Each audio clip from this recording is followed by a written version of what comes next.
What is going on, guys? Half Click Up here.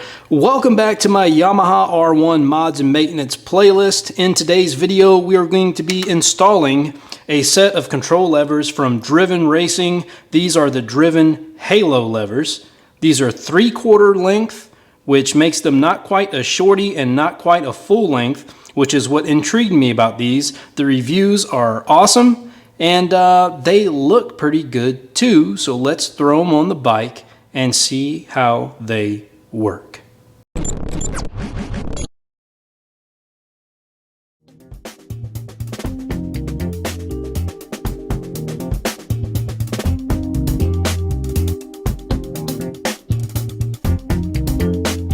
Now, just to demonstrate our motivation for going with new levers is case in point. So these are these Chinese $20 to $30 levers that are all over Amazon by different manufacturer names.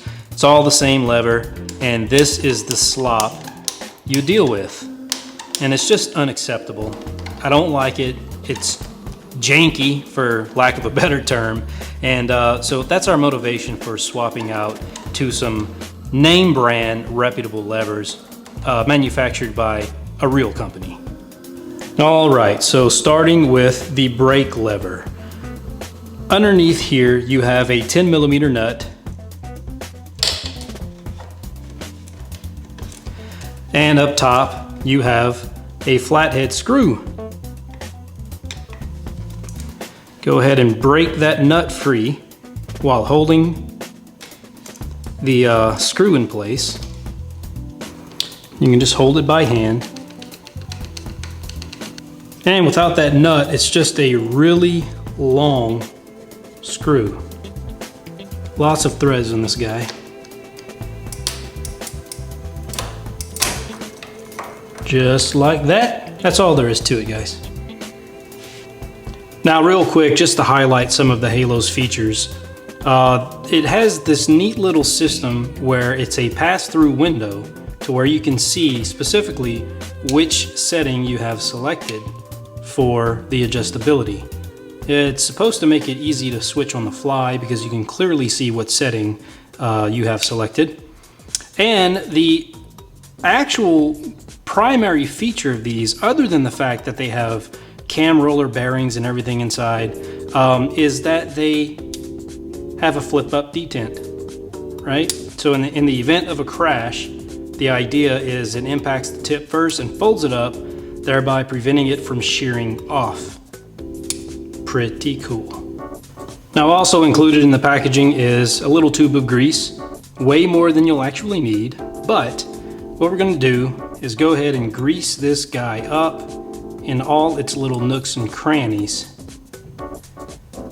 And so we're going to focus first where the brake light actuator, this little detent here, put some grease in there. That'll prevent the plunger from sticking. And we also want to put some inside where the bolt slides through, and it doesn't take a whole lot. You just want that lubrication to be in there. Now, installation of the brake lever is just as easy as the removal process. Remember, we just have this bolt and a 10mm nut. What I did do off screen though is I wiped down the old grease from the joint here and applied fresh grease, and I also applied grease to the plunger just to add an extra bit of lubricity to our operation. So we just bring the lever up into position, align the plunger, easy peasy, and there is a very minimal tolerance here for lining up this hole. There. But when it grabs, you'll know it. Okay, so we want to go ahead and start our nut. Remember, it's a nylon locking nut. It can only go on one way. Make sure you have enough thread exposed underneath. Might as well just screw it all the way down in there. Right. Start your nut. Thread your nut by hand as far as you can. Get your wrench.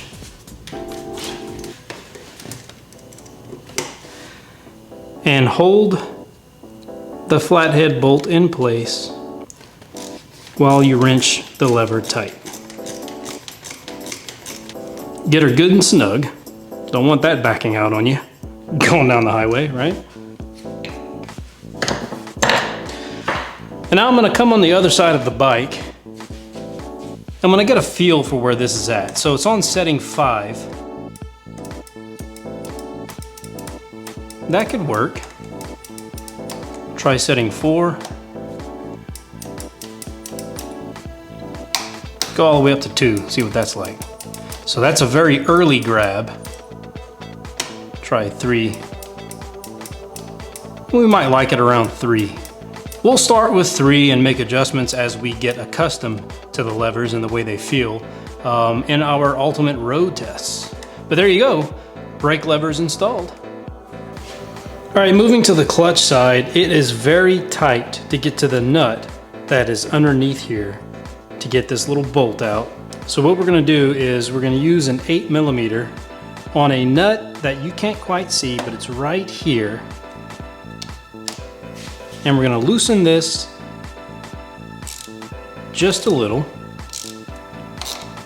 And what it's gonna allow us to do is swivel the controls up. And we should be able to get to that nut a little easier. So again, that nut is right here. It's a 10mm.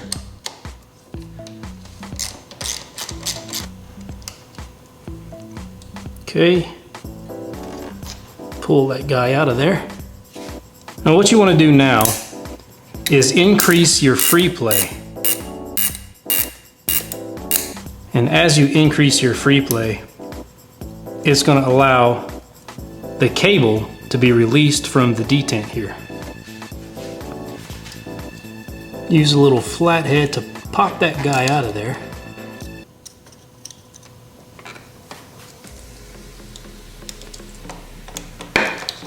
Just kind of finesse it out of there like that. There you go. And taking a look at our halo clutch lever here. Again, the detent demonstrated the foldable action. Very cool. See-through settings. And we are going to apply our grease.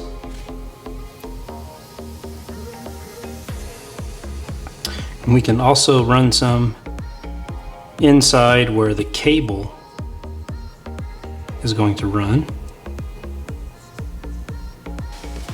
All right, back at the bike, we're going to begin by inserting the cable into its keeper, rotating it as such.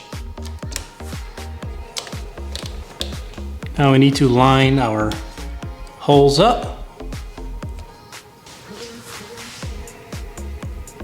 Once those are lined up, drop that bolt back in there, like so. Remember, it's a captive lock nut, nylon lock nut. Get that guy tight on there.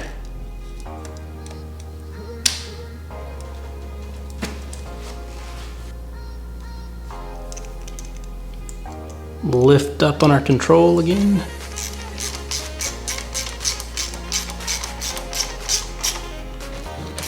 Get it good and snug. Don't want that coming off, going down the road. Right. Now we kind of want to get a feel for where we want that clutch lever to ride. Very similar to factory, will be just fine. It'll be about right there. Remember, your 8mm snugs are back up.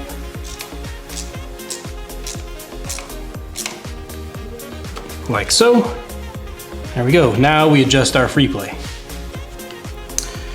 You want about a nickel's width or less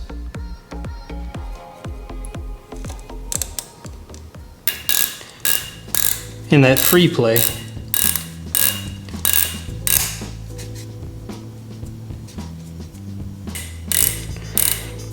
Now remember always to finish it off with the groove there, locked into place, thereby preventing your cable from coming out.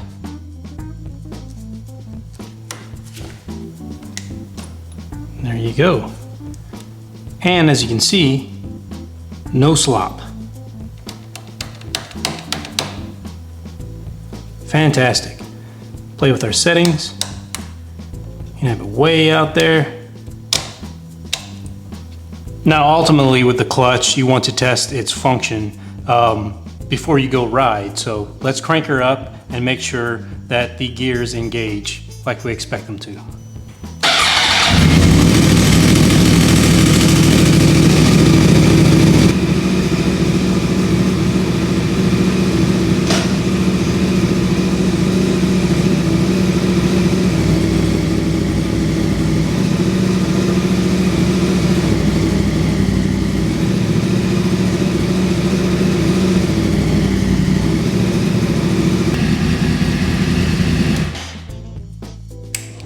Yep, that'll work.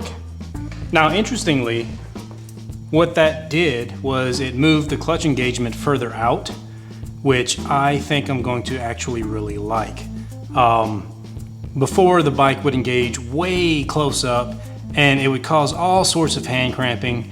And I mean, this setup is going to be a lot more conducive to riding in traffic on that morning commute and afternoon commute to and from work.